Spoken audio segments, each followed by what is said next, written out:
ഇനി കേരളക്കരയിൽ തെരഞ്ഞെടുപ്പുകളുടെ ഉത്സവകാലമാണ്. ആദ്യം തദ്ദേശ സ്വയംഭരണ സ്ഥാപനങ്ങളിലേക്കുള്ള തെരഞ്ഞെടുപ്പും പിന്നീട് നിയമസഭയിലേക്കുള്ള തെരഞ്ഞെടുപ്പും കടന്നുവരും. ഈ രണ്ട് തെരഞ്ഞെടുപ്പുകളും മുന്നിൽ കണ്ടുകൊണ്ട് പാർട്ടികളും മുന്നണികളും തന്ത്രങ്ങൾ മെനയുന്ന തിരക്കിലാണ്. ചില പാർട്ടികൾ അതാത് മുന്നണികൾക്കുള്ളിൽ അസ്വസ്ഥരാണ്.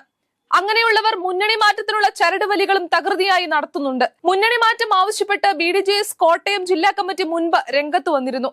വർഷങ്ങളായി BJPയിലും NDAയിലും അവഗണനയാണ് നേരിടുന്നതെന്നാണ് BDJS നേതാക്കൾ ഉയർത്തുന്ന പ്രധാന പരാതി. NDAയിൽ തുടരേണ്ട ആവശ്യമില്ലെന്നും മറ്റു മുന്നണികൾക്കുള്ളിലുള്ള സാധ്യത സംസ്ഥാന അധ്യക്ഷൻ പരിശോധിക്കണമെന്നുമാണ് ഒരു വിഭാഗം നേതാക്കളുടെ ആവശ്യം. ഏറെ നാളായി BDJS മുന്നണിയിൽ അസംതൃപ്തരാണ്. ലോക്സഭാ തെരഞ്ഞെടുപ്പിലെ കനത്ത തോൽവിയോടെ ഇതിന്റെ തോത് കൂടി. BDJS കോട്ടയം ജില്ലാ നേതൃക്യാമ്പിൽ മുന്നണി വിടണമെന്ന് ആവശ്യപ്പെട്ട പ്രമേയം കൂടി പാസാക്കിയതോടെ സംസ്ഥാന പാർട്ടിയിൽ വീണ്ടും ചർച്ചകൾ സജീവമാവുകയായിരുന്നു. ഭൂരിഭാഗം ജില്ലാ കമ്മിറ്റികളും സംസ്ഥാന ഭാരവാഹികളും മുന്നണി മാറണമെന്ന നിലപാടിൽ ഉറച്ചു നിൽക്കുകയാണ്. രൂപീകരണ കാലം മുതൽ NDAയ്ക്കൊപ്പം നിൽക്കുന്ന പാർട്ടിക്ക് വേണ്ടത്ര പരിഗണന കിട്ടുന്നില്ലെന്നാണ് നേതാക്കളുടെ പരാതി. നേതാക്കളെ കേന്ദ്ര ബോർഡ് കോർപ്പറേഷനുകളിൽ പരിഗണിക്കുന്നില്ല. മുന്നണിയുടെ സമര പരിപാടികളും മറ്റു കാര്യങ്ങളും ആസൂത്രണം ചെയ്യുമ്പോൾ പോലും കൂടിയാലോചനകൾ നടത്തുന്നില്ല തുടങ്ങിയവയാണ് നേതാക്കളുടെ ആരോപണങ്ങൾ. വരാനിരിക്കുന്ന തെരഞ്ഞെടുപ്പുകൾക്ക് മുൻപ് മറ്റു മുന്നണികളിലേക്കുള്ള പ്രവേശനം സംബന്ധിച്ചുള്ള സാധ്യതകൾ പരിശോധിക്കാനും സംസ്ഥാന അധ്യക്ഷൻ തുഷാർ വെള്ളാപ്പള്ളിയോട് ആവശ്യപ്പെടുന്നുണ്ട്. തുഷാർ വെള്ളാപ്പള്ളിയുടെ നിലപാടിനേക്കാൾ വെള്ളാപ്പള്ളി നടേശനെടുക്കുന്ന തീരുമാനമാവും BDJSന്റെ ഭാവിക്കേറെ നിർണായകമാവുക. സമീപകാലത്ത് ഇടതു ലൈനിലാണ് വെള്ളാപ്പള്ളി നടേശന്റെ പല തീരുമാനങ്ങളും ഉണ്ടായിട്ടുള്ളത്. മുഖ്യമന്ത്രിയെയും സർക്കാരിനെയും വല്ലാതെ പ്രകീർത്തിച്ച് അദ്ദേഹം ഒന്നിലേറെ തവണ രംഗത്ത് വന്നിരുന്നു.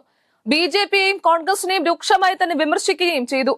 ആഗോള അയ്യപ്പ സംഗമത്തിന് പിന്നാലെ സ്വർണ്ണപ്പാളി വിവാദം ഉണ്ടായപ്പോഴും വെള്ളാപ്പള്ളി ഇപ്പോൾ ഈ വിഭാഗങ്ങൾ പുറത്തുവരാൻ കാരണം തന്റെ സർക്കാരാണെന്നാണ് പറയുന്നത്. ഒരു കൂട്ടം ആളുകൾ ചേർന്ന് നടത്തിയ സ്വർണ്ണ കൊള്ളയാണ് ശബരിമലയിൽ നടന്നതെന്നായിരുന്നു അദ്ദേഹം പറഞ്ഞത്. ആഗോള അയ്യപ്പ സംഗമം കൂടി നടത്തിയതോടെ ആഗോളതലത്തിൽ വലിയൊരു കള്ളത്തരം കണ്ടുപിടിക്കാൻ സാധിച്ചത് നല്ലൊരു സംഭവവും ഐശ്വര്യവുമല്ലേ എന്നുമാണ് വെള്ളാപ്പള്ളി പ്രതികരിച്ചത്. പ്രതിപക്ഷ നേതാവ് VD സതീശനെയും BJP നേതാക്കളെയും രൂക്ഷമായി തന്നെയാണ് വെള്ളാപ്പള്ളി സമീപകാലങ്ങളിൽ വിമർശിച്ചിട്ടുള്ളത്.